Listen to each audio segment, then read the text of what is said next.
রবিবার পশ্চিম ত্রিপুরা জেলা ভিত্তিক গুরু পূর্ণিমা উৎসব উদযাপন করা হয়। পশ্চিম ত্রিপুরা জেলা পরিষদ ও আগরতলা পৌর নিগমের সহযোগিতায় তথ্য সংস্কৃতি দপ্তরের উদ্যোগে উদযাপন করা হয় পশ্চিম ত্রিপুরা জেলা ভিত্তিক গুরু পূর্ণিমা উৎসব।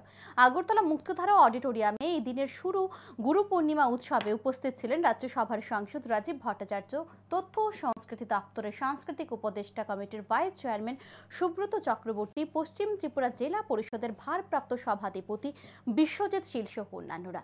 অনুষ্ঠানে বক্তব্য রাখতে গিয়ে সাংসদ রাজীব ভট্টাচার্য অনুষ্ঠানে উপস্থিত ছাত্রছাত্রী ও অভিভাবকদের উদ্দেশ্য করে বলেন, গুরু শিষ্যর যে পরম্পরা বর্তমান সমাজ ব্যবস্থায় এটা বাণিজ্যিক হয়ে গেছে। গুরু পূর্ণিমা উৎসব পালন করার মূল উদ্দেশ্য হচ্ছে গুরু শিষ্যর পরম্পরায় যেন কোনোদিন বিলুপ্তি না হয়। গুরু শিষ্যদের দান করে থাকেন, তাই গুরুদের প্রতি সর্বদা শ্রদ্ধা ও সম্মান জানাতে হবে।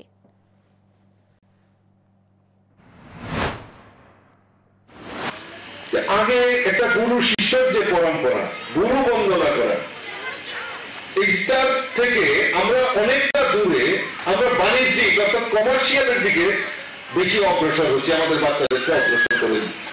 এই গুরু বন্দনা, এই যে গুরু পূর্ণিমা উপলক্ষে গুরু বন্দনা বা গুরু পূর্ণিমা উৎসব আমরা উদযাপন করছি, তার তাৎপর্য একটাই যে এই যে গুরু শিষ্যর যে পরম্পরা সেটা যেন কোনোদিনও বিলুপ্তি না হয়।